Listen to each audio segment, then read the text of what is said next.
Բարև ձեզ հարգելի գործընկերներ, շնորհակալ եմ անկախ դիտորդ դաշինքը իդեմս իրազը քաղաքացիների միավորման Հելսինկյան քաղաքացիական ասամբլեայի Վանաձորի գրասենյակի եւ ուղղակի ժողովրդավարություն հասարակական կազմակերպության իրականացրել է դիտորդական առաքելությունը, որի երկարաժամկետ առաքելությունը սկսվել է դեռևս 26 թվականի մայիսի 9-ին իրականացրել ենք երկարաժամկետ դիտորդություն, որի սահմաններում դիտարկել ենք քարոզարշավը 3 ամիսների ընթացքում 13, իսկ վերջում աճել է մինչև 43-ի է հասել դիտորդների թիվը երկարաժամկետ առաքելության քվեարկության օրը աշխատել ենք շուրջ 700 դիտորդների կազմով, որոնք 300 շրջիկ խմբերով եւ 35 արագարձագանքման խմբերով գործել են հանրապետության ողջ տարածքում։ Երկարաժամկետ դիտորդները 3 ամսվա ընթացքում դիտարկել են բոլոր քաղաքական ուժերի գործունեությունը, մասնավորապես շուրջ 550 հավաք, ուրեմն զրուցել են բոլոր ուժերի տարբեր թեկնածուների հետ, գումարային 190 թեկնածուի հետ, դիտարկել են 36 ներկուսակցական հավաք, այդ թվում համագումար, զրուցել են կուսակցությունների շտաբերի ղեկավարների հետ եւ այլ ներկայացուցիչների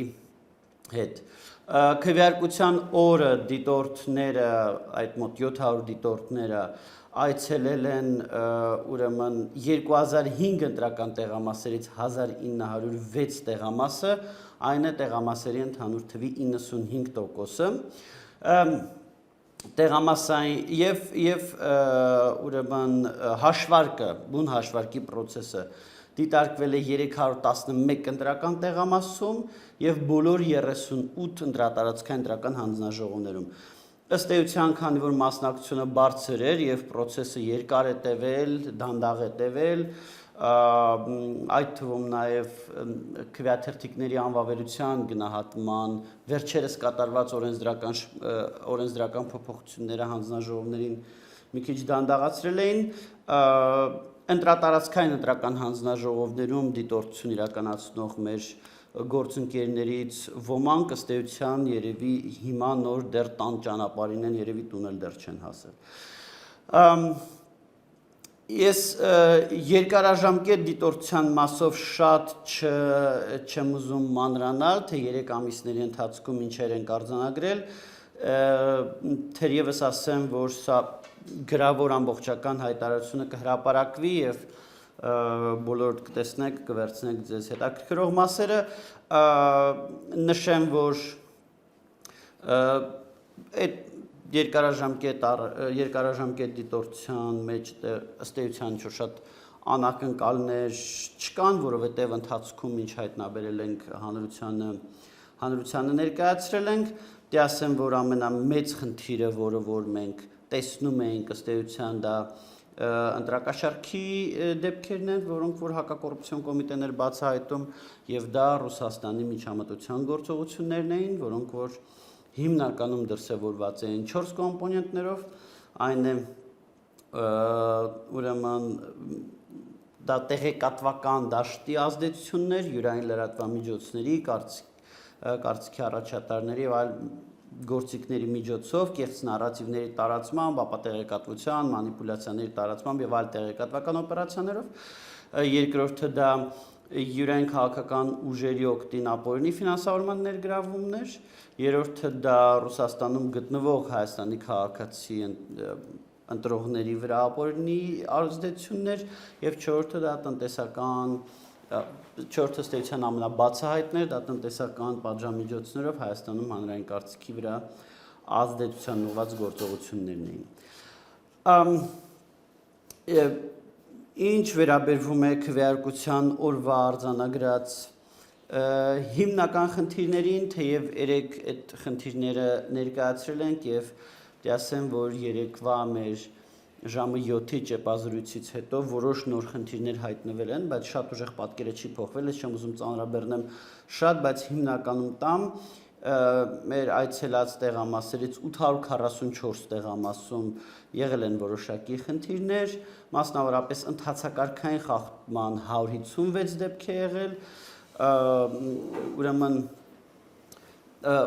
վերահսկման ուղղված գործողություն, որը քվեարկության գաղտնիությանը չի հանգեցրել 121 դեպք, բայց այդ 121-ի 1/3-ն է, որ դրսևորվել է անմիջականորեն ընտրողների վրա ինչ-որ ներգործությամբ, գտնվելու իրավունքի կամ լիազորությունների խախտման 84 դեպք, այսինքն որպես կանոն դա վստահված անձանց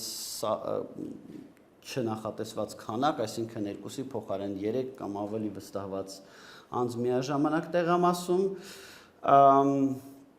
ուրեմն եւ քվեարկության գաղտնիության խախտման 122 դեպք։ Նկատել ենք նաև տեղամասում քարոզչության 59 դեպք, հիմնականում դա հագուստի վրա կուսակցությունների խորհրդանիշերի կրումը, շապի, գլխարկ, կրծքանշան եւ այլն։ Կոնֆլիկտային իրավիճակի, բայց ոչ բռնության, 75 դեպք, առհասարակ բռնության մի դեպք, որ մեր դիտորդները չեն արձանագրել, բայց համացանցում կար քաշքշոցի կադրեր, այնուհետև մեր դիտորդները բնականաբար այցելել են տեղամաս, պարզել են եղելիությունը, ըստ էության նախնական տեղեկությունը, որը դիտորդները ձեռք են բերել, այն է, որ այդ քաշքշոցի մասնակիցները միևնույն կուսակցության ներկայացուցիչներ էին, բայց ամեն դեպքում սա խիստ մտահոգիչ է, որովհետև եւ այդ դեպքը եղել է ժամը 8-ից մի քանի րոպե պակաս երեկոյան եւ միջև այդ դեպքը ինչ որ տենց հույս կար, որ ընտրական տեղամասերում որովից է տեսակի բռնություն չի լինի, այդ դեպքը մի քիչ հարամարեց այդ հույսը ըստ էության այսպիսին են էական եղել են լուծում չստացած խնդիրներ, այսինքն հիմնականում խնդիրները մեր դիտորդների առաջարկությունների վրա լուծում են ստացել, լուծում չստացած դեպքերի մասով ներկա իրավական գործընթացներ ենք սկսել, մասնավորապես հանցագործության մասին 4 հաղորդում ենք ներկայացրել, 4 հաղորդումները վերաբերվում են մեկը քվեարկության գաղտնիության խախտմանը, մեկը ուրեմն շուրջ 19 զինծառայողների քվեարկության իրավունքից զրկելուն, որը Զորամասի հրամանատարի կողմից ցուցակում այդ զինծառայողների չներառելու արդյունքում է, ուրեմն մեկը ընտրական տեղամասին պատշաճ քանակի քվեաթերթիկներ չտալու դեպքին, բարեբախտաբար այդ տեղամասում գործը չհասավ նրան, որ քվեաթերթիկները վերջանան եւ ընտրող գա ու քվեաթերթիկ չլինի, բայց կարող էր դա տեղի ունենալ, մոտիկ էր բավականին դրան արդեն իրավիճակը եւ ըստ էության սխալ էին հաշվել, թե ինչքան քվեաթերթիկ պետք է տան տեղամասին, դա եւս մեր գնահատմամբ հանցագործություն է։ Եվ չորրորդը վերաբերվում է լուսաթափանցելիության հետ կապված խնդիրներին, ծրարների, որը կենտրոնական տրական հանձնաժողովի կողմից ըստ էության թերացման արդյունք է։ Նաև մի շարք 8 դիմումներ են ներկայացվել կենտրոնական ընտրական հանձնաժողով, այդ թվում դիմումները վերաբերվում են որոշ տեղամասերում, նաև աղմուկ հանած իրավիճակների, մեկը դա Արարատի մարզի 12 կոտորակ 13 տեղամասն է, որտեղ առնվազն միջև երեկոյան ժամը 6-ը, իսկ միգուցե նաև ամբողջ ընթացքում բացակայել են կուսակցություններից մեկի ազգային ժողովրդավարական բևեռի քվեաթերթիկները, այսինքն բոլոր ընտրողներին 18-ի փոխարեն 17-ական քվեաթերթիկ է տրվել եւ դա էական խախտում է, թերևս քվեարկության կարգի մասով ես գոնե սա կգնահատեի որպես ամենամեծ խախտումը այս ընտրությունների։ Եվ եղել են 3 տեղամասեր, որտեղ քվեարկության ավարտը էապես ուշացել է, էապես-ը մեր գնահատմամբ դա 5 րոպեից ավելն է, այսինքն 8-ից մինչև 8:05-ը մենք համարում ենք նորմալ, բայց 8:05-ից ավել, դա 35, 65, 20, 56 և 10-51 տեղամասերն են, բոլոր երեքը զինծառայողների ըստ էության կուտակումներ են տեղի ունեցել, ինչի մասն է խոսքը, զինծառայողները եկել են ժամը 8-ից որոշ ժամանակ առաջ եւ տեղամասերում որոշել են, որ պետք է ամեն դեպքում զինծառայողները քվեարկեն։ Այստեղ ես ուզում եմ ընդգծել, որ ընտրական օրենսգիրքն ասում է, որ ժամը 8-ին քվեարկության սենյակի ներսում գտնվող ընտրողները ունեն պահպանում են քվեարկելու իրավունքը եւ պետք է քվեարկեն։ Քվեարկության սենյակի ներսում նախ ոչ թե տեղամասային կենտրոնի տարածքում, դրանք տարբեր հասկացություններ են։ Երկրորդը ճիշտն ասած Սյունիքի մարզի 35-65 տեղամասի մասով նույնիսկ կասկած կա, որ այդ բոլոր զինծառայողները արդյոք եղել են քվեարկության կենտրոնի ներսում, որտեղ այդքան զինծառայող այնտեղ մինչև ժամը 11-ը մոտավորապես 10-11-ը շարունակվում էր process-ը եւ ուղղակի զորով ավարտվել է, ինչ որ պահից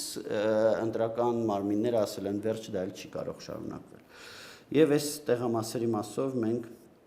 վերաքվեարկության կամ անվերջ ճանաչման դիմումներ ենք ներկայացում։ Եղել են խնդիրներ, որոնք սենց ասած պետք է քննության արժանանան, ինչպիսին է օրինակ 21 տեղամասում, որ 66 հոգի քվեարկել է օգնողի հետ, հա 66 հոգին մի տեղամասում դա էական թիվ է, որովհետև ընդ որում նաև ստուգել ենք այդ տեղամասում չկա օրինակ ծերանոց, եթե ծերանոց լիներ, միգուցե դա ինչ-որ ձև ունենար տրամաբանական բացատրություն, եւ սա եւս կարծում ենք, որ պետք է քննության արժանանա։ Դիմումների մասով նաև ուզում եմ նշեմ ԱՊՀ դիտորդական առաքելության դիտորդներից մեկի ուրեմն հավատարմագրում ուժը կորցրած ճանաչելու պահանջով դիմումը, որովհետև ինքը ըստ էության հենց քվեարկության օրը խախտել է չեզոքության կանոնը եւ ըստ էության քարոզչություն իրականացրել տեխնացուներից մեկի կամ կուսակցություններից մեկի օգտին։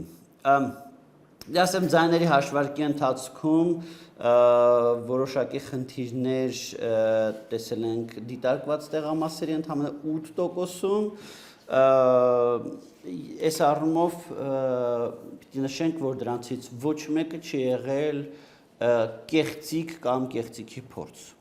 Այսինքն, այս հստակեցնենք, որևիցե տեղամասում, մեր դիտարկած տեղամասերից քվեարկության արդյունքները կեղծելու կամ կեղծելուն ուղղված ինչ-որ փորձ դիտորդները չեն տեսել, խնդիրները վերաբերվել են ավելի շատ ընթացակարգերին, ընթացակարգերը չտիրապետելուն կամ ընթացակարգերը սենց ասած հեշտացնել շրջանցելուն, հա դիտարկված տեղամասերի 13-ում դուրս են բերվել նաև քվեաթերթիկներ եւ ծրարներ, որոնք պարունակել են ինչ-որ գրառումներ։ Այսինքն նման երևույթներ եղել են, այդ քվեաթերթիկները իհարկե անվավեր են ճանաչվել։ Ըստ էության սրանք են մեր ինչպես ասացի, ամեն դեպքում ամենամեծ խնդիրը եւ ազդեցության առումով ամենամեծ խնդիրը դա ընտրակաշարքն է եղել եւ այս առումով նաեւ ես մտահոգիչ կհամարեմ այն ընտրակաշարքը ես ուզում եմ հիշեցնել լատենտային եւ առանձնապես հանցագործության հետքեր չթողնող հանցագործություն է հակակոռուպցիոն կոմիտեն արդեն 200-ից ավել անձ որպես մեղադրել է ներգրավել Կարևոր է նշել, որ հակակոռուպցիոն կոմիտեն դա մեր բարձր հանրային հաշվետվողականությամբ, այսինքն անձանց ձերբակալուց հետո ներկայացնում էր նաև ձայնագրույց գաղտնալսումների տեսքով որոշակի ապացույցներ, որպեսզի հանրության մոտ հանրային հաշվետվողականության որպես սա եւս շատ կարևոր է, բայց նաև հաշվի առնելով, որ լատենտային եւ հետքեր չթողնող հանցագործություն է ընտրակաշարքը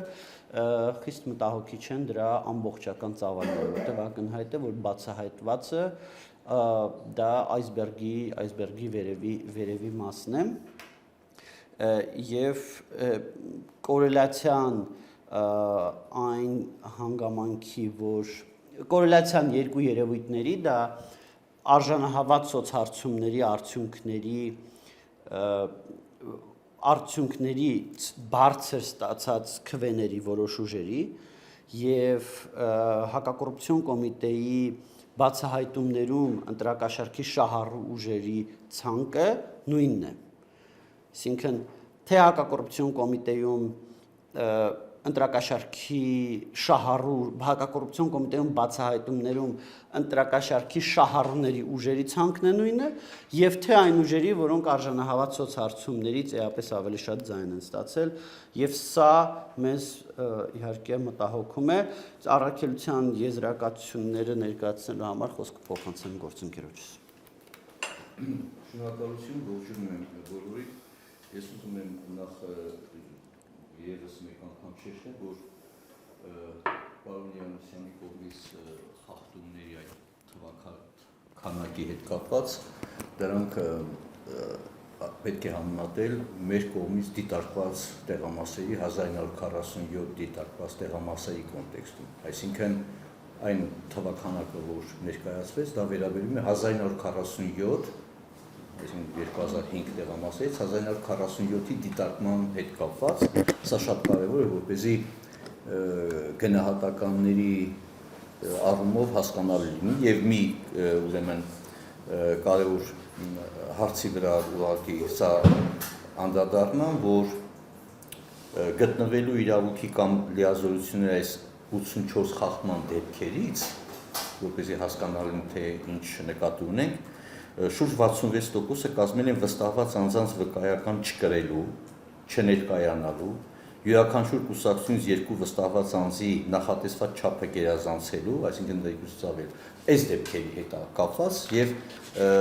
որպեսզի հասկանալի լինի թե ինչ խախտման դեպք է եւ սրանցից մեր դիտորդները հնարավորություն են ունեցել նույնականացնել, որ այդ դեպքերի 30%-ը 19-ը կապված է եղել ուժեղ Հայաստան կուսակցության հետ, 11%-ը 7-ը քաղաքացիական պայմանագիր կուսակցության հետ, 9.5%-ը 6-ը Հայաստան Դաշինքի վստահված անձանց հետ, հա, այսինքն այն կուսակցություններն են, որոնք քվեարկության արդյունքներով առավել կամ հաղթահարել են այդ շեմը։ Իսկ հիմա եզրահանգումների մասին ես ամփոփ անդրադառնամ, ուրեմն ազգային ժողովի հերթական ընտրությունները 18 քաղաքական ուժերի մասնակցությամբ մենք գնահատում ենք, որ անցել են խիստ բևեռացված եւ մրցակցային պայմաններում եւ պետք է արձանագրել, որ ընտրությունների նկատմամբ հանրային հետաքրքրությունը բարձր է եղել, ինչը համեմատած 2018 եւ 2021 թվականի արտահերթ ընտրությունների համեմատ եւ ակնհայտորեն, հա, քվեարկողների թիվը շատ մեծ է եղել, քան նախորդ երկու ընտրությունների ժամանակ։ Եվ հիմնական հարցը կամ այսպես կոչված առանցքային խնդիրը կամ որի շուրջը տեղի էր ունենում մրցապայքար 2026 թվականին, դա եղել է աշխարհաքաղաքական ընտրության շուրջ, ուրեմն այդ բանավեճը կամ դրա շուրջ էր ամեն ինչը պտտվում։ Իշխող քաղաքացիական պայմանագիր կուսակցության նախընտրական գործունեության ամփոփման տեսանկյունից հարկ է նշել, որ ընտրություններում առավելությունը ստանալու նպատակով վարչական ռեսուրսի չարաշահման երևույթի դեմ պայքարի առկա գործիքակազմը բավարար չէ։ Սա արձանագրենք, որ վարչական ռեսուրսները այո օգտագործվել են եւ մենք գտնում ենք, որ գործող իրավական կարգավորումները բավարար չեն, որպեսզի այդ վարչական ռեսուրսի չարաշահման խնդիրը լուծվի, այսինքն ոչ միայն արձանագրել, այլ նաև կանխարգելվի։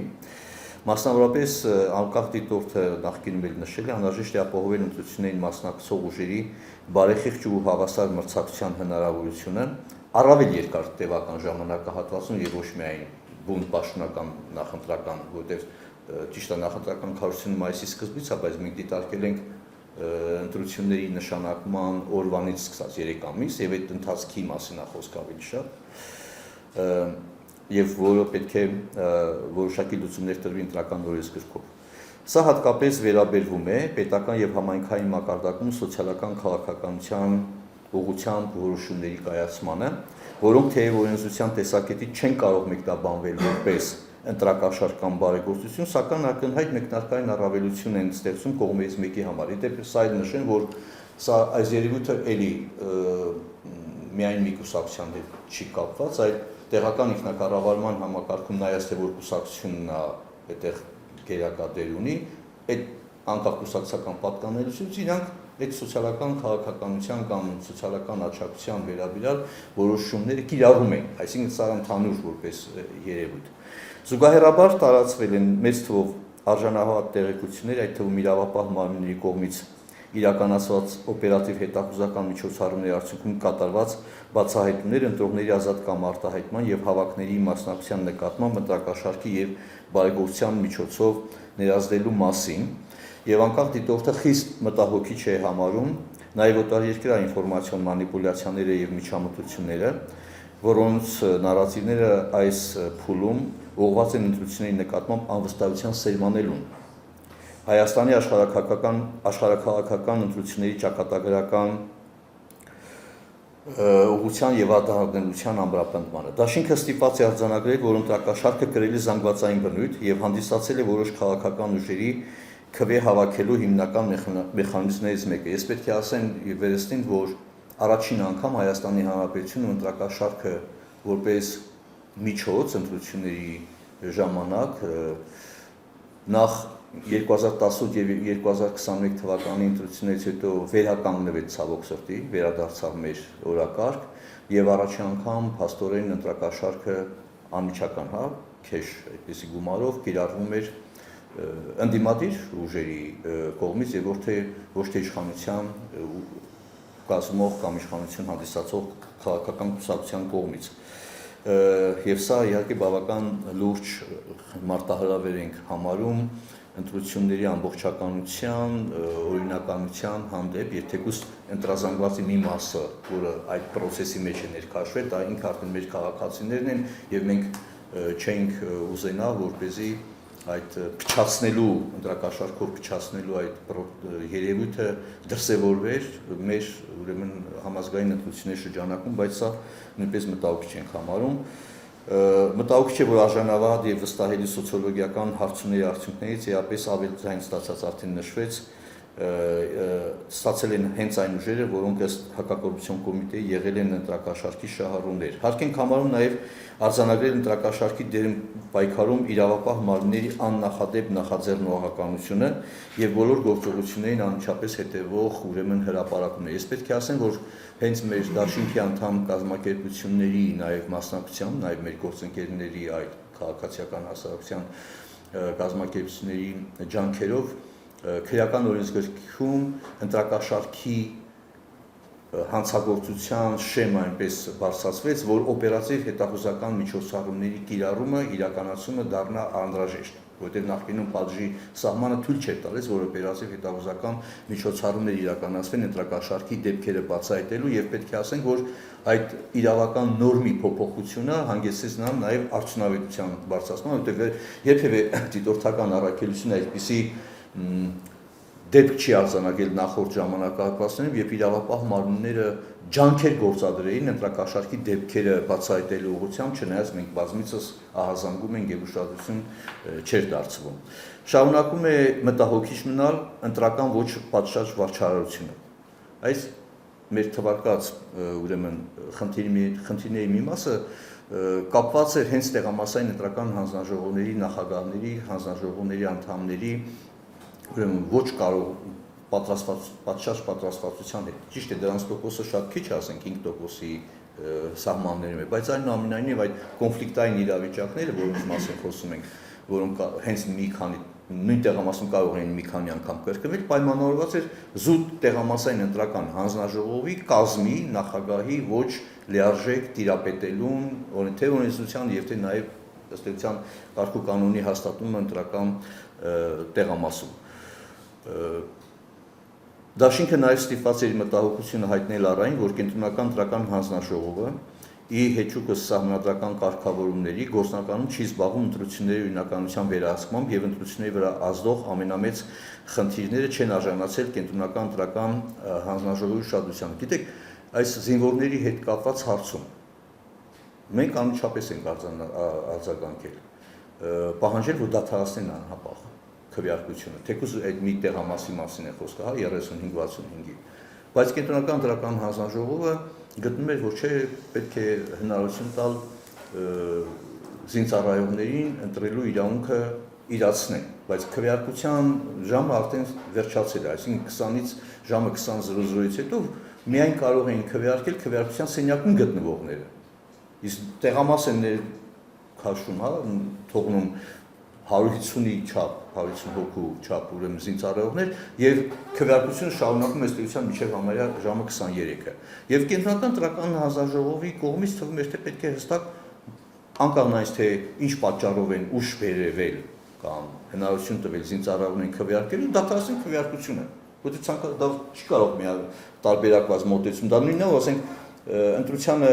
չմասնակցած քաղաքացիները, այլ քաղաքացիներ գային եւ ասենք թե ժամ 20-ից հետո փակվել է, բայց թույլ տվեք մեզ քվեարկել, հա, այսինքն դա այստեղ միանշանակ արձանագրում են կենտրոնական տրական հանձնաժողովի ոչ սկզբունքային ուրեմն մոտեցումը։ Անկախ դիտորդ դաշինքի դիտորդական առաքելության նպատակն է եւ ըստին արձանագրենք եւ օրենսդրության բացերի ուրեմն արձանագրումը, որոնց հետևանքով ունենում ենք խնդիրներ եւ նաեւ իրավակիրար պրակտիկայի ընթացքում խնդիրների ուրեմն արձանագրումը եւ նաեւ լուծումների առաջարկումը եւ մենք իհարկե կամփոփենք նաեւ այս ընտրությունների ընթացքում առաջացած խնդիրների հանգեցրած այդ խնդիրների ստեղծող պատճառները եւ դրանց լուծման ուղղությամբ կշարունակենք մեր ջատագովությունը ընտրական օրենսգրքում եւ ինստիտուցիոնալ կարողությունների զարգացման ուղղությամբ փոփոխություններ կատարելու ուղղությամբ։ Այս առումով հատկապես կարևոր ենք համարում դիտորդական առաքելության բացահայտումների հրապարական եւ դրանց պատշաճ քննությունը իրավապահ մարմինների կողմից։ Այստեղ կան հարցեր, որոնք դեռևս մենք ուղարկել ենք հաղորդումներ եւ գտնում ենք, որ ոչ միայն իրավապահ մարմինների նախաձեռնությամբ հարուցված քրեական գործերի կամ վարույթների մասին է խոսքը, այլ նաեւ մեր կողմից ուղարկված։ Արդեն պարոն Յանեսյանը նշեց, որ հաղորդումներ ենք ներկայացրել, մենք ակնկալում ենք նաեւ այդ հաղորդումների ուղղությամբ քննության իրականացումը, հաշվի առնելով առաքելության կողմից կատարված արձանագրումները, դաշինքը համարում է, որ ընտրությունները այնուամենայնիվ իր ամբողջության մեջ եղել են ազատ, արդար, քվեարկության արդյունքները ամբողջությամբ արտահայտում են քաղաքացիների կատարած ուրեմն քվեն, այսինքն իրական պատկերն է, չնայած այնուամենայնիվ արձանագրում ենք, որ ընտրակաշարքի գործոնը, հա, լատենտային թեկուզերով որոշակի ազդեցություն ունեցել է, բայց այնուամենայնիվ նա մեծապես չի ազդել քվեարկության արդյունքների վրա։ Եվ իհարկե նաև նշեցինք առնվազն 2 տեղամասում քվեարկության արդյունքները պետք է համարեն անվավեր եւ նոր ուրեմն քվեարկություն կազմակերպվի այդ տեղամասերում, որովհետեւ դրանք մեկը ազգային ժողովրդավարական բևեռի քվեաթերթիկների բացակայությունը, ակնհայտորեն դա չի կարող համարվել ուրեմն, այսինքն դա այն պատճառն է, որի հիման վրա պետք է տեղամասում քվեարկությունը անվավեր ճանաչվի եւ մյուսը զինծառայողների քվեարկությունը, որը քվեարկության ժամկետի ավարտից հետո պետք է ուրեմն դադարեցվեր, բայց հաշվի առնելով քվեարկության արդյունքները նկատի ունի մանցողիկ շեմը հաղթահարած քաղաքական ուժի եւ նախորդ ուժերի միջեւ տարբերությունները, անգամ այս 2 տեղամասերում վերաքվեարկությունները էական որևէ փոփոխություն չեն կարող ունենալ քվեարկության արդյունքների եւ հարաբերության կամ բաշխվածության վրա։ Այսքանը Ընդդիմությունը կասկածի տակ է դնում ընտրությունների արդյունքների լեգիտիմությունը նաև այն հիմնավորմամբ, որ վարչապետ Փաշինյանը չսպասելով բոլոր տեղամասերից ամփոփ արդյունքներին արդեն իր գիշերային ասպիսի ժամանակ հայտարարեց, որ իրենք հաղթել են, մեծամասնություն են եւ կառավարություն են ձևավորելու, խնդրի է, որ երկուսն էլ անդրադառնային այս հարցին։ Շնորհակալ եմ։ Ես ուզում եմ հստակ արձանագրել, որ որևէ քաղաքական գործչի որևէ հայտարարություն, որը կատարվել է երեկոյան ժամը 8-ից հետո, ոչ մի ձև, մի քվեով չի փոխել այն պատկերը, որը կա։ Երեկոյան 8-ից հետո ոչ մի գործչի հայտարարություն, ինչ գործիչ, ինչ հայտարարություն ուզում արած լինի, մի քվե չի փոխվել։ Ես ուզում եմ հիշեցնել, ով ինչ հայտարարություն ուզում արած լինի, ընտրական հանձնաժողովների 8 անդամներից 4-ը ընդդիմության ներկայացուցիչներ են։ 8 անդամներից 4-ը ընտրական հանձնաժողովներում, համարը բոլոր հանձնաժողովներում ներկայ են եղել քաղաքացիական պայմանագրի, ուժեղ Հայաստանի եւ Հայաստան դաշինքի եւ համարը բոլորում են Բարգավաճ Հայաստանի վստահված անձինք։ բոլոր տեղամասերից եղել է ուղիղ հեռարձակում։ Մենք հետևել ենք ուղիղ հեռարձակումներին, ու հեռարձակումների 98%-ը միջինում պատշաճ աշխատել է։ Մի քվե կեղծելու մասին որևիցե արժանահավատ ահազանգ չկա։ Կարող են լինել ինչ-որ տեխնիկական սխալներ, միտեղ անվավեր քվեաթրթիկը սենց գնահատած լինեն, միտեղ նենց գնահատած լինեն։ Կարող է օպերատորը ինչ-որ բան օրինակ ընտրատարածքային ընտրական հանձնաժողովում թվերը թղթից համակարգիչ մուտք գործելուց ինչ-որ մի բան սխալ գրված լինի եւ դա ուղղվի։ Տենց բաներ կարող են լինել եւ լինում են, միշտ այդ մարդիկ հոգնած աշխատում են օրերով առանց քնելու, սենց բաներ կարան լինեն։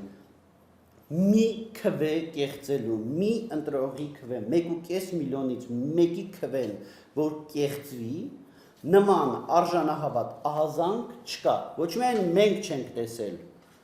նաև իրենք չեն տեսել, իրենց վստահված անձնենք, իրանց հանձնաժողովի անդամները, և ես նորից եմ ասում, ընտրական հանձնաժողովների 8 անդամներից 2-ը նշանակված են քաղաքացիական պայմանագրի կողմից, 2-ը նշանակված են Հայաստան Դաշինքի կողմից, 2-ը նշանակված են պատիվ ունեն խմբակցության կողմից, որը ևս ընդդիմադիր է, և ևս 2-ը վերադասընտրական հանձնաժողովի կողմից։ Երբ որ ասում են, որ այս ինչ գործի չէ, այս ինչ հայտարարություն արեց և դա ցույցում էր ընտրական հանձնաժողովներին, ներողություն, նորից եմ ասում, որ ընտրական հանձնաժողովներին, որոնց հալալ կեսը ընդդիմությունից է,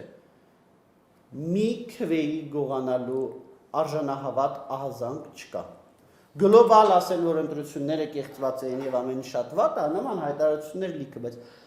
արժանահավատ ահազանգ, որ միտեղ մի քվե գողացված լինի, չկա։ Շնորհակալություն, պարոն Սարգսյան, մինչև ձեր անդրադարձը ուզում եմ հիշեցնել, որ նաև եթե կհիշեք 2010 թվականի ընտրությունների ժամանակ էլ ասում էին, որ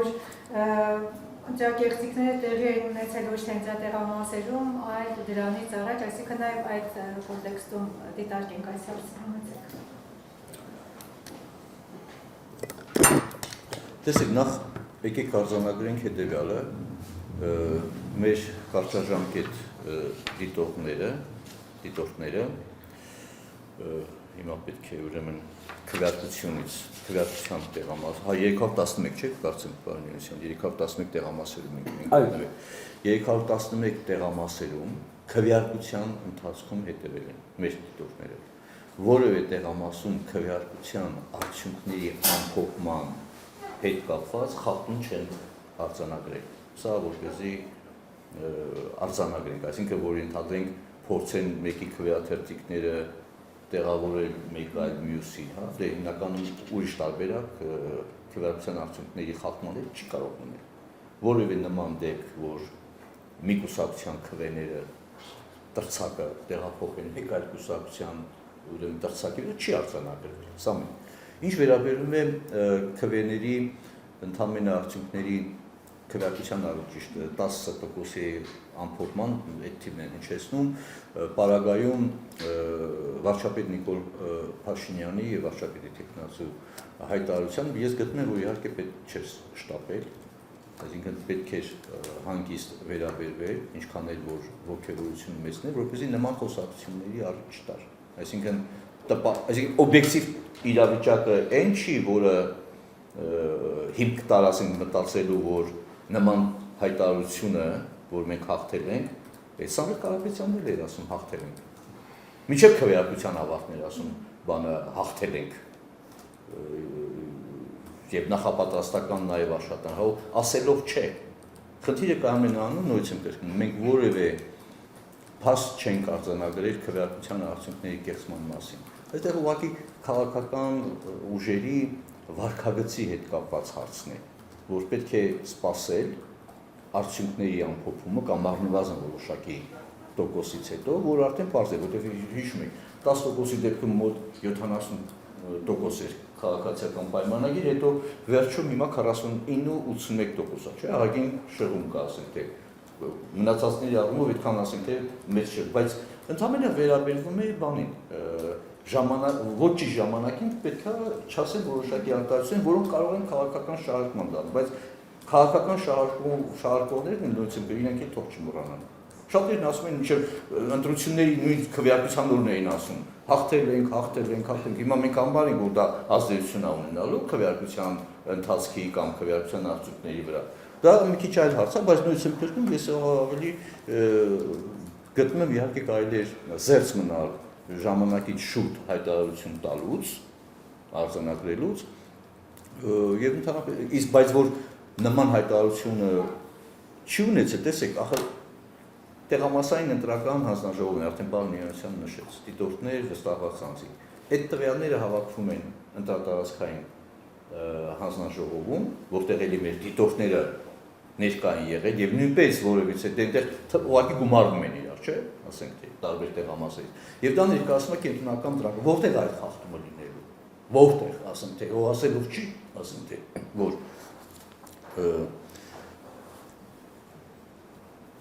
մենք արդեն խախտումների մասին ասեցինք։ Այդ խախտումները ընթացակարգային եւ այլն իրանց տարածվածության ծավալով չէին ունեցել քվեարկության արդյունքների վրա էական ազդեցություն, սա միանշանակ։ Իսկ քվեարկության բարեվարկության եւ օրինականության ուղղված խախտում կատարողներն որ խոսում են խախտման մասին կամ չարաշահման մասին, լավ կլինի ընդհանրապես լռեն։ Բանտրակաշարքների հետ կապված ով էր բանանում։ Քեշ փողը բաժանելու հետ կապված, այդ ով է անում։ Այդ հարցի հետ դիմությունը կանել հարց չէ, պարոն Յովհաննիսյան, նշեցիք, որ հակապարտության կոմիտեն մեղադրանքներ առաջարկել կաշառք վերցրած, ենթադրած վերցրած քաղաքացիներին եւ իրավապահները ներկայացրել են ձեռնագրություն, սակայն հաշվի առնելով նաեւ իրավապահ համակարգի հանդեպ ոչ այնքան մեծ վստահությունը, դիմությունը կասկածներ ունի, որ այդ ձեռնագրությունները կարող են կեղծնել եւ AI-ով գեներացված արհեստական բանականություն։ Գոնե սկզբնական փուլում տեսանյութերը ստուգում էինք համապատասխան ծրագրերով արհեստական բանականության գեներացված լինելու մասով եւ տեսնում էինք, որ չկա նման բան։ Հետո ճիշտ ասած հոգնեցինք, որտեղ ակնհայտ դարձավ, որ արհեստական բանականությամբ գեներացված չի։ Նորմալ է, չէին ասելու, որ իրենց ներողություն պատկերացնում եք իրավիճակ, ինչ որ մեկի օգտին ընտրակաշարք բաժանվի եւ ինքը վեր կենա ասի, կապ չունենք, կապ ունի, նկատի ունեմ եւ ինքը վեր կենա ասի ընտրակաշարքը իմ օգտին բաժանվել է։ Անկախ նրանից կապ չունի ինքը ինքնադրթել, որ բաժանվի, թե տենց լուր համաձայնություն ա տվել, որ բաժանվի, հա, անկախ դրանից պատկերացնում եք իրավիճակ կուսակցությունը, որովից է կուսակցություն, որի ընտրակաշարքի վրա բռնեին ասեր, հա, մեր օգտին ընտրակաշարք են բաժանվել։ Չի կարա տենց իրավիճակ լինի։ Մարդիկ պաշտպանվում են, ասում են, որ չեն նարել այդ ամեն ինչը, նորմալ է, որ մարդիկ պաշտպանվում են։ Նորմալ է, մարդկանց ենթադրել հանցագործության վրա բռնում են, մարդիկ էլ պաշտպանվում են, ոնց որ բնական ռեակցիա է։ Երբեք այս քանակի մեջ, այսինքն ակնհայտ է, չէ, մի քանի 100 անձի որ մեղադրանք է ներկայացվել, օքեյ, կարող է մեջները մի քանի հոգի լինի, ու հետո դատարանը արդարացնի։ Հնարավոր է։ Բայց ակնհայտ է, որ մեծ մասը հիմնավոր է, որ երևույթը տեղի է ունեցել, եւ երևույթը տեղի է ունեցել զանգվածային կերպով։ Դա ակնհայտ է, եւ նորից առաջին անգամն է այս երկրի պատմության մեջ, որ իրավապահները այդքան ծավալուն եւ արդյունավետ եւ հանրային շատ բարձր թափանցիկությամբ ըստ էության աշխատանք են ծավալել ընտրակաշարքի դեմ։ Հանրային բարձր թափանցիկությունը ես ուզում եմ եւս մեկ անգամ ընդգծել։ Նախկինում, երբ որ ընտրակաշարքի դեպքեր բացահայտում են, շատ ավելի քիչ էին բացահայտում, հա, ավելի քիչ, քան այս վերջին շրջանում, ասենք մի 2 օրում։ Բայց նորմալ հաշվետվողականություն չկար, իսկի մարդիկ չգիտեին ինչ հաշիվ է, իսկ ստեղ ամեն մի բացահայտման հետ ապացույցներ, հեռախոսային խոսակցությունների վերահսկումների կամ ներքին դիտումների գաղտնալսումների տեսքով, հա, այսինքն նաև իրավապահ մարմինները հանրության մոտ հարցեր չառաջացնելու համար հանրային հաշվետվողականություն էին տալիս, անհապաղ էին դա տալիս, եւ դա եւս շատ կարեւոր է ընտրական փուլում։ Ես ավելացնեմ, տեսեք, էլի երևի թե շատ կարևոր է հասկանալ։ Ընտրակաշարքի ստանալու տալու այդ գործողությունը քրեական օրենսգրքով սահմանված է այնպիսի պատիժ, առնվազն 7 տարի, որը պահանջում է, այսինքն որը իրավունք է տալիս, հիմք է տալիս իրավապահ մարմինին իրականացնել օպերատիվ հետախուզական միջոցառում։ Այսինքն կասկածները կամ ինֆորմացիան, որ գալիս է, որ ընդհանրենք այսինչ տեղը, մենք էլ ենք այդպիսի կասկածների հետ կապված անպայման հաղորդել, որ մենք ունենք այդպիսի մտահոգություններ եւ իրապես արտահայտ դրսևորումներ։ Հիմա, այո, անմեղության կանխավարկածը պետք է պահպանել։ Եվ այս առումով գտնում ենք, որ նույն հակակոռուպցիոն կոմիտեն, որ այս կանխարգելման միջոցները կիրառել է, ձերբակալելով, կանխելով ընտրակաշառքի տարածումը եւ այլն, պետք է նաեւ շարունակի եւ ներկայացնի հանրությանը հարուցված քրեական գործերի իրականացման արդյունքները նաեւ։ Այսինքն հաշվետվություն ներկայացվի, եւ դա այնպես չէ, որ քվեարկությունը ավարտվեց, ուրեմն վերջ process-ը ավարտվեց։ Ինքը պետք է ներկայացնի այդ քրեական գործերով քննության արդյունքները, եւ այդ քրեական գործերով քննության արդյունքները պետք է մեղադրական եզրակացությամբ ներկայացվեն, դառնա դատաքննության առարկա եւ դատարանը վերջնաշուտ քննի։ Եվ մենք սպասում ենք այս հաշվետվականությունը, որպեսզի նոր վերջում, այսինքն մինչև այդ ամենը չավարտվի, նախորոք ասել, որ սխալա կամ չգիտեմ անհիմն է եւ այլն, այդ գնահատական օդում չմնա կախված, այսինքն կասկածի հարցի մասն է խոսքը։ Եվ իհարկե նույնիսկ կրկնում հակակոռուպցիոն կոմիտեն գլխավոր դատախազությունը այս պահին քննչական կոմիտեն պարտավորություն ունեն ոչ միայն գործողություններ կատարել կանխելու, հարուցելու, այլ նաև պարտավորություն ունեն առաջիկայում քրեական այդ հարուցված գործերով օբյեկտիվ բազմակողմանի քննություն իրականացնելու, լրիվ քննություն իրականացնելու, հանրությանը հաշվետու լինելու, թե այդ քննության արդյունքները ինչպիսին են, գործերը ուղարկվի մեղադրական եզրակացության դատարան եւ դատարանում պետք է դա հրապարակային դատավարություն է եւ հանրությունը համոզված լինի, որ իրավապահ մարմինների կողմից ձեռնարկված միջոցները հիմնավոր են եղել, օբյեկտիվ են եղել, օրինական են եղել։ Նկատեցիք, որ process-ը նաև քվեարկության արդյունքները հաշվելու դեպքում որևէ այդպես էական խախտումներ չեք արձանագրել, ընդդիմությունը նկատում է, որ այդ խախտումները տեղի են ունեցել մինչև ընտրությունների process-ը եւ դրա վկայությունը նաև Զվարթնոց օդանավակայանում սահմանին Ռուսաստանի Դաշնությունից հիմնականում Հայաստան տեղափոխված տղամարդկանց 25-օրյա հավաքներին մասնակցելու այդպես ծանոթություն տալը, այսինքն դա որպես գործիք, որով իշխանությունը փորձել է այս կամ այն կերպով ազդել ընտրությունների արդյունքների վրա համեցեք։ Շնորհակալ եմ, ես ճիշտ ասած չհասկացա Զվարթնոց օդանավակայանում ռազմական ոստիկանության արածը ոնց է ազդել քվեարկության արդյունքներին։ Այսինքն այդպիսով փորձել են ահաբեկել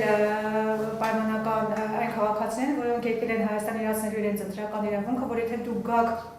Հայաստան անմիջապես ձեզ սպասում է 25-օրյա վարժական հավաք եւ մարդիկ երկար կմտածեն գալ, թե ոչ, քվեարկել, թե ոչ։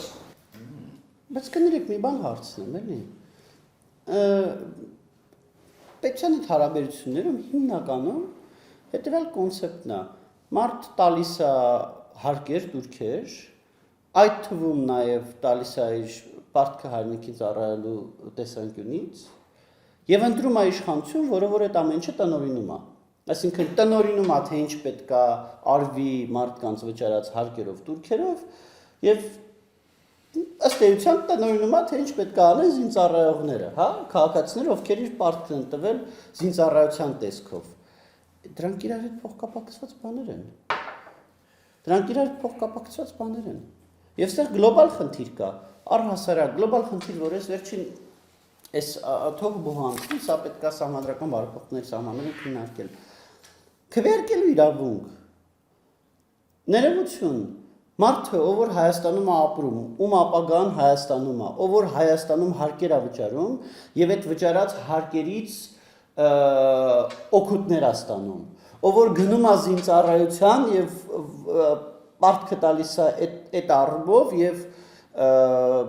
ստանում է այդ զինծառայության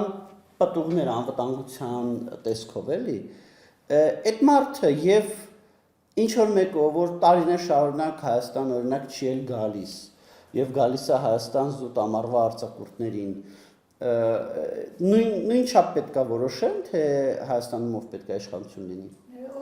Որտեւ Հայաստանի, չէ, այս բանի սահմանադրությունը տենց է հասկանալի է, բայց առհասարակ սահմանադրական կարգավորների քննարկումների սահմաններում էլի, այդ նորմալ է։ Այդ նորմալ է, որ մարդը, որ այս երկրում ոչ հարկ ավճարում, ոչ զինծառայության տեսքով պարտք է տալիս,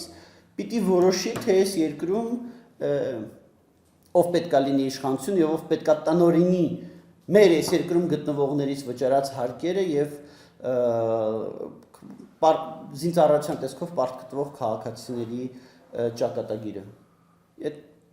ինձ թվում է նորմալ չի, մենք սա սահմանադրական բարեփոխումների սահմաններում պետք է առհասարակ վերանայենք։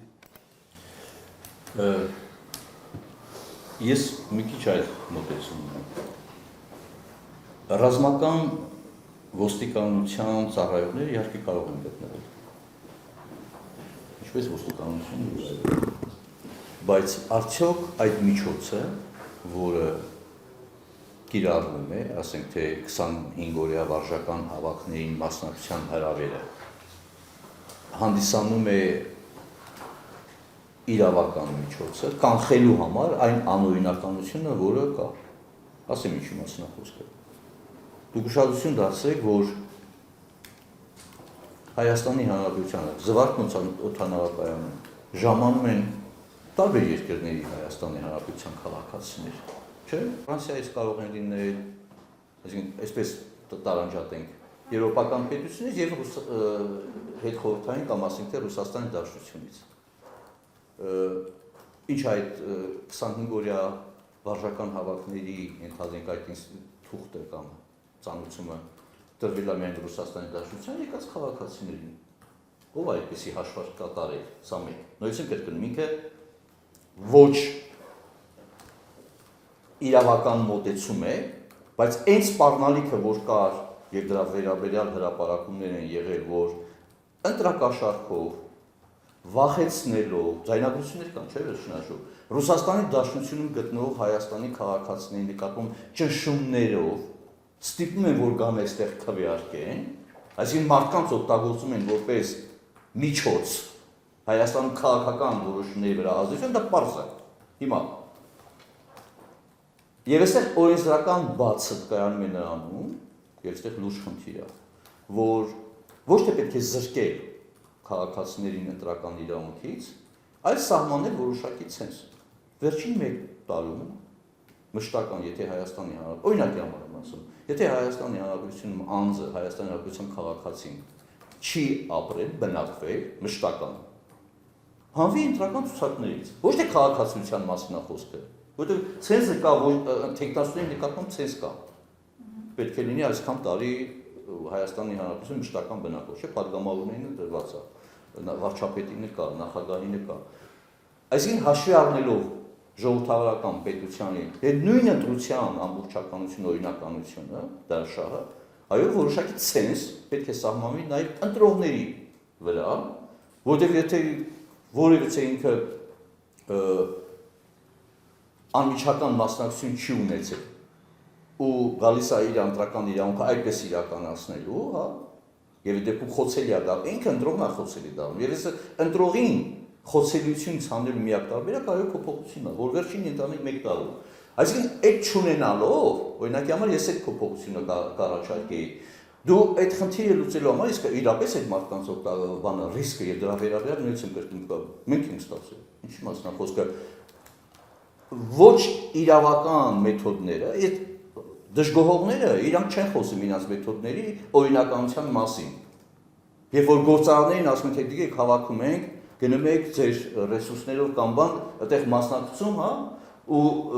որոշումը։ Ես չեմ ասում, որ այդ բանը մեթոդը ես հաշտ եմ այդ մեթոդի հետ։ Չէ, բայց մյուս մեթոդը, որ կիրառվում է մարդկանց վրա ճնշում գործադրելու գալ այստեղ եւ ընտրության արդյունքների վրազելու, դրա դեմը առնելու տարբերակ, ի՞նչ տարբերակ կա։ Պետություն չուներ, եւ գիտեք, այս բանը Պարնյանցյան, հիշում եք սահմանադրական բարեփոխումների խորհրդի մինիստրի ժամանակ այդպեսի մեծ Կարեն Անդրեսյաններ դեր։ Երբ քաղաքացիներին որոշակի պաշտոններում անգամ նշանակելու խոսք էր գնում։ Հազիվ կանխեցինք։ Գիտեք ոնց է, բա Սփյուռքի ոչ։ Դուք օմբուդսմենը կարող դատավոր եւ այլն, պատկերացրեք ինձ եւ խոսակցություններ գնում։ Մոլդովայի դեպքում Մոլդովայում կա օրենքը, որ Մոլդովայի քաղաքացիները կարող են քվեարկել նաեւ պետության սահմաններից դուրս։ Կեսը մոտ 800,000 գտնում է Ռուսաստանի Դաշնությունում։ Մյուս մասը ոչ Ռուսաստան, այսինքն բանը եվրոպական միության պետություններում։ Եվ այս 800,000 հոգին ասենք թե բնակչությանը, ասենք թե տրակը, եթե քվեարկեին Ռուսաստանի Դաշնությունում, հաշվառներ Ռուսաստանի Դաշնության վիճակը, ինչ կլեր Մոլդովայի վիճակը։ Հասկանում եք, եւ ինչ գնաց Մոլդովան անելու։ Այո, գնաց այն ճանապարհով գիտակցված, ես չեմ արդարացնում։ Ավելի լավ է եւ օրենքը փոխել, որ միայն կարող են գան քվեարկեն, հա, բայց նաեւ չէ։ Ստիփաս ընտրական տեղամասերի քանակը Ռուսաստանում քիչացրեց, ավելի քիչ, որպեսզի այս ընտրողների իրապես ընտեղ քվեարկությունը սահմանափակվի եւ քիչ ազդեցություն ունենան։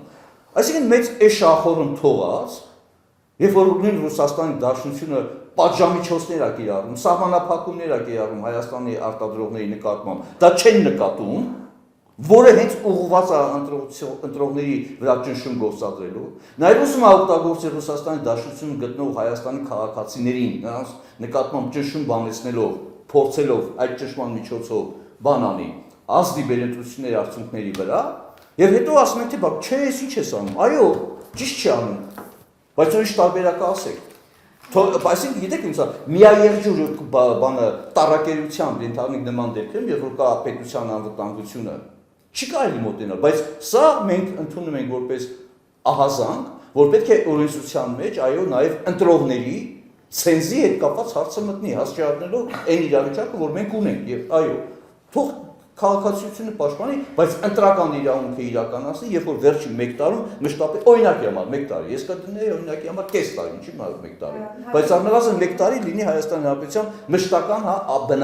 բնակչի կարգավիճակում։ Նաև մեր ժամանակը այսպես պարզվում է, այսպեսի հարց կա, որքանոց այդ կարծիքով քաղտեխնոլոգիան աշխատեց եւ ընտրությունների արդյունքները ավելի շատ արտահայտում են վաճառված վախի եւ ոչ թե իրական ծրագրերի ընտրություն որպես վկան, թերևս նաև բարձր մասնակցությունը։ Խնդրեմ անդրադառնանք այս հարցին։ Շնորհակալ եմ, ինձ թվում է այս հարցին պետք է շատ պատասխանեն քաղաքագետները, որովհետև իրականում այդ քաղաքագիտական տեսանկյունից ես քաղաքագետ չեմ, առհասարակ կրթությունը հումանիտար չի եւ ինձ դժվար է հասկանալ որոշ քաղաքագիտական բաներ, բայց մի բան ակնհայտ է, որ իշխող կուսակցությունը ասում էր, որ եթե մենք պատերազմ կլինի, չէ, մի բան ակնհայտ է, որ քաղաքագիտական քաղաքագիտություն որպես գիտություն տեսանկյունից շատ հետաքրքիր ընտրություններ էին, եւ ես օրինակ մեծ հաճույքով, եթե լինեն այդ մասին ինչ-որ գիտական կամ կվազի գիտական ուսումնասիրություններ, ես օրինակ մեծ հաճույքով այդ ուսումնասիրությունները կկարդամ։ Ուղղակի Հայաստանում քաղաքագիտությունը որպես գիտություն տենց չգիտեմ, մեղմ ասած զարգացած չի։ Բայց նաև արձանագրենք, որ տարբեր կուսակցություններ իրականացնում են քարոզար շատ ինտենսիվ, եւ դա եւս մի կարևոր հանգամանք է, իսկ ասեմ ամենակարևոր հանգամանքներից մեկն է, որ ազդել է շատ բարձր մասնակցության վրա։ Այսինքն այո, կուսակցությունների քարոզարշավը ազդել է ընտրողների վրա, ազդել է բարձր մասնակցության վրա, եւ սա նորմալ է։ Ես զուտ մի բան հավելեմ, ոչ ձեր հարցի շրջանակներում, քանի որ հիմա շատ է այդ հարցը շրջանառվում եւ տարածվում եւ չգիտեմ, այստեղ ուշ ավարտվեց հաշվարկը եւ ուրեմն ինչ որ բան տեղի ունեցավ, ներողություն, բոլոր ընտրական տեղամասերում հանձնաժողովների անդամների հալալ կեսը 8-ից ուղիղ 4-ը նշանակված են ընդդիմության կողմից։ Բոլոր ընտրական տեղամասերում եղել են առնվազն Հայաստան Դաշինքի եւ Ուժեղ Հայաստանի վստահված անձինք, որպես կանոն նաեւ մյուս ընդդիմադիր ուժերի վստահված անձինք։ Համարյա բոլոր ընտրական տեղամասերում եղել են դիտորդներ կամ ԶԼՄ ներկայացուցիչներ։ Տեղամասերի տեսախցիկների մոտ 98%-ը անխափան աշխատել է։ Եվ որևիցե հասցեական ահազանգ, որ մեկ քվե գողացվել է հաշվարկի ժամանակ, չկա։ Որևիցե տեղ, որ ասեն այս տեղամասում մի քվե գողացվել է, մի ընտրողի ձայն գողացվել է։ նման հասցեական ահազանգ չկա։ Եթե նման հասցեական ահազանգեր կան, դա էլ նորմալ իրավիճակ է, կամ եթե ինչ-որ օրինակ համարում են ուժերը, որ ինչ-որտեղ անվավերությունը անարդար է գնահատվել, կամ ինչ-որտեղ օրինակ արձանագրությունը թղթայինից էլեկտրոնային խնդրահարույց է մուտքագրվելուց ենթադրենք վրիպակ է եղել, ոչ մի խնդիր չկա, հենց դրա համար էլ կա նախնական արդյունքների, վերջնական արդյունքների տարբերությունը, որ նախնական մոտավոր պատկերը պարզ լինի, հետո վերջնականին համար բոլոր ճշգրտումները արվեն։ Կա վերահաշվարկի մեխանիզմ, որտեղ ամասում որ կուսակցությունը համարում է, որ իրանց գոնե մի քվե պակաս է եղել, պարտադիր չի կեղծիքի առումով, պատահականության առումով, չգիտեմ, կամ անվավերությունը սխալ գնահատելու առումով, եթե ինչ-որ կուսակցություն համարում է, որ որովհետև տեղամ ասում մի քվե իրենից պակասեցվել է, հանգիստ կարա դիմի վերահաշվարկի, ինչ խնդիր կա։ Կարա A դիմի վերահաշվարկի, B այդ տեղամ ասում հաշվարկի ամբողջ ընթացքը տեսագրված է, տեսագրությունն էլ կա, կարելի է նայել տեսագրությունը, որում տեսագրությունը արխիվացված տեսագրությունը բարձր որակի է, որ մտնում կայքով նայում էինք, դա ցածր որակի էր, բայց արխիվացված տեսագրությունը, որը կա, ձայնագրվածը, շատ բարձր որակի կադր է, կարելի է խոշորացնել եւ կոնկրետ նայել, որ քվեաթերթիկը որ ուժի օգտին է, որ տրցակի վրա դրվեց։ Շնորհակալություն։ Չեք կարծում, որ իշխանությունը եւ ընդդիմությունը գիտակցված գնացին նախընտրական խոսքի բևեռացմանը, որպեսզի անուղղակի կամ գուցե ուղղակի այդպես մեթոդներով ազդեն ընտրողի հույզերի վրա, վախերի վրա եւ ընտրության առաջ դրեցին ռուսական գուբերնիա թե թուրքական վիլայետ խոսումը եւ ընտրողը ըստ այդմ արեց իր ընտրությունը համեցեք։ Մենք ընտրողների վարքագծի նաև հետազոտություն ենք իրականացել, իհարկե այս դիտորդական զեկույցում նախնական դիտարկումներում չի ներկայացած, բայց մենք անպայման դրանք կհրապարակենք եւ ուղղակի մի տվյալ կամ այսպես ասեմ մի օրինաչափության մասին կուզենամ բարձրացնել հարցված ընտրողներ, այսինքն որ քվեարկել են եւ դուրս են եկել եւ մեր դիտորդները որոշակի անկանայից ում է քվեարկել, ում չի քվեարկել, այդ նման վարքագծի հետազոտությունը այս բան ես արձանագրում եմ հետեւյալը ընտրողները ոչ թե վախի տակ են կամ դրա ազդեցությամբ են մասնակցել, այլ մասնակցել են այն գիտակցման, որ իրենք քաղաքական որոշման կայացման մեջ նշանակություն ունեն։ Սա էական փոխել է, էական տարբերում է նախորդ ժամանակահատվածում ընտրողների վարքագծի վրա։ Սա ես որպեսզի ուղղակի կարևոր տվյալ, որպեսզի իրազեկեմ։ Հիմա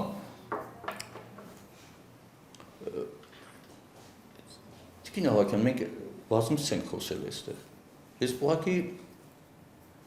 զարմանում եմ, որ կարող են մտածել, կամ այնպիսի հարցադրումներ անել Հայաստանի Հանրապետության քաղաքացիների, ամբողջության բաներում ասեմ, գտնելով, որ ոչ թե մտածող սուբյեկտներ, այլ օբյեկտներ։ Պարզ չի, որ այս նախընտրական կամպանիայում մրցակցության մեջ օրակարգ չձևավորվեց։ Միակ օրակարգ իշխանությունը առաջարկում է, դրա շուրջ էր գնում։ Շատ պարզ ասենք, թե խաղաղության եւ պատերազմի թեմաներ մեկ անվտանգության տեսակետից, մյուսը ձեր ասած գուբերնիա կամ վիլայետ։ Հիմա խաղաղության թեմայի հետ կապված, եթե խաղաղության դեմ է, պետք է ասի, որ ուրեմն ես գալիս եմ, որ ես պատերազմ սկսեմ եւ գնամ այս ուղղությամբ։ Եթե դու խաղաղության դեմ չես, բայց ասում ես ինչ որ բաներ, դու խաղաղության օրակարգ չես փոխում։ Վիլայեթի թե գուբերնիայի, հիմա կամ 300,000, այդ 300,000 ադրբեջանցիների այդ ակնհայտ կեղծ խոսույթը։ Ինչ համար, որտեղ այդ 300,000-ը գիտեք որտեղ են օգտագործում, զարմանալի է, թիվը բանը երկիրը փոխում է, բայց բանը չի փոխում, նույնիսկ թվային։ Մեկ է Մոլդովայում էին ասում 300,000-ը պետք է բերեն Սիրիայից ինչ որ փախստականներ, եթե հանկարծ բան, այդ այն ասում ուրիշ հերոսի անուն չգիտեք, գոնե փոխեք ասեք 10,000, միտեղ 20,000, հենց 300,000 ոնց կամ 300,000 ադրբեջանցի, մեկը 300,000 աշխատատեղ։ Այդ 300,000-ը ինչ թիվ է, որտեղից վերցրեցին։ Այսինքն ուզում ասեմ, ավելին շատ էական նշանակություն ունեցավ ապա տեղեկատվությունը, թիրախավորումը, նաև արդեն Ռուսաստանի Դաշնության կողմից ապրանքների նկատմամբ սահմանափակում, մտածում էին, որ դրանով պետք է, եթե վախ եղներ, վերջնաշուտ դա է, չէ, ամենչապես կենսական ապահովման միջոցների նկատմամբ ազդեցություն ունեցող քայլերը, որոշումները, դա ունեցավ ազդեցություն։ Ես չեմ կարող չափել ունեցավ, բայց այնուամենայնիվ պատկերը այն ակնկալիքը, որ այդ ընդ որում այդ պատժամիջոցները չէին քննադատում։ Մարդիկ բանը չեն հասկանում, ընտանիք եթե դու այդ պատժամիջոցները չես քննադատում, ընդհակառակը այդ պատժամիջոցները ուզում ես օգտագործես, ասես, այ տեսեք, եթե ձեզ լավ չպահեք, ունենալու են եւ դրա ինչի հետևանքով որ այդ պատժամիջոցները կամ այդ սահմանափակումները կիրառում են։ Հայաստանի Հանրապետության քաղաքացիները այդպես չմտածեցին։ Այսինքն վախի տեսակետից ազդեցության, եթե նույնիսկ ընդհանրենք շուտ կա, այդ ակնկալվող ազդեցություն չունեցավ, ինչպեսին կար, բայց խոսույթը դիսկուսիան չգնաց ժողովրդավարության զարգացման մասին, եկեք սա արձանագրենք, չգնաց մարդու իրավունքների մասին, չգնաց ասենք թե տեղական ինքնակառավարման համակարգի զարգացման մասին։ Հիմա մի ցայտուն օրինակ, որը ինձ ուղղակի այս բանից չեմ կարող չասել։ Այն հայտնի տեսանյութը, չէ, ասում եմ ես գալիս եմ ընտանիքով, քվեարկեմ ու շուտ գնամ, կարող աստեղ խառնեմ եւ այլն։ Okay, մարդը այդ կարծիքին է, որը մենք չենք ընդունում շատերը։ Բայց այդ մարդուն հիմա որ վերադառնում է օդանավականը չի մարել պահել։ Հասկանում եք, այսինքն ոչ իրավաչափ մոտեցում, բացարձակապես, որտեղ ինքը հանցագործություն չի կատարել, բայց դու դրան ձերբակալում ես։ Հիմա այս հարցի շուրջը հիմա թեման գնում է, հա, եւ սա ինչ է ցույց տալիս, սա ցույց է տալիս իրավապահ մարմինների ռեֆորմների չիրականացնելը։ Բայց այդ իրավապահ մարմինների ռեֆորմների իրականացման վերաբերյալ ինչ խոսակցություն գնաց։ Դատական համակարգից բոլորն են բողոքում։ Օրինակ ինչ առաջարկա դատական համակարգում բարեփոխումները ով այն առաջարկա ներկայացել։ Հասկանում եք, ես սրա շուրջը երբ որ դիսկուսիա չի գնում, գնում արդեն վիլայետ, գուբերնիա եւ այլն ասում ես լավ։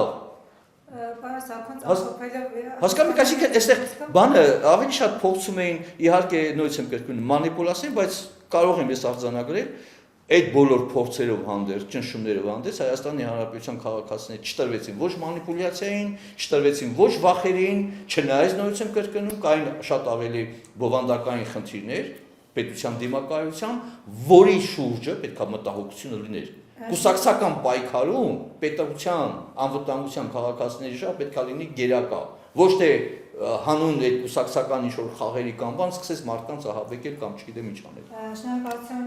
ձեր կատարած աշխատանքի համար հարգելի գործընկերներ, ինչ վերաբերում է այդպես Ռուսաստանի սահմանափակումներին, պարոն Փաշինյանն ասաց, որ դրանք այդպես ընթացիկ խնդիրներ են, որոնք միշտ եղել են, իսկ ինչ վերաբերում է դատաիրավական ոլորտի բարեփոխումներին, ասաց, որ դրան խոչընդոտում է սահմանադրություն եւ սահմանադրական փոփոխություններից հետո արդեն այդ հարցն է պետք հարգելի ունկնդիրներ հիշեցնեմ, որ անկախ դիտոր դաշինքի ներկայացուցիչներ Հելսինկյան քաղաքացիական ասամբլեայի Վանաձորի գրասենյակի ղեկավար Արտուր Սախունց եւ իրազեկ քաղաքացիների միավորում հասարակական կազմակերպության ծրագրերի համակարգող Դանիել Յոհաննիսյանը ներկայացրեցին հունիսի 7-ին տեղի ունեցած օրգանիզացիոների դրությունների վերաբերյալ նախնական գնահատականները, քիչ անց մետաղավարում կլինեն արդեն ականատես դիտորդական առաքելության ներկայացուցիչներ, եւս մեկ անգամ շնորհակալություն եւ հաջողություն բոլորին։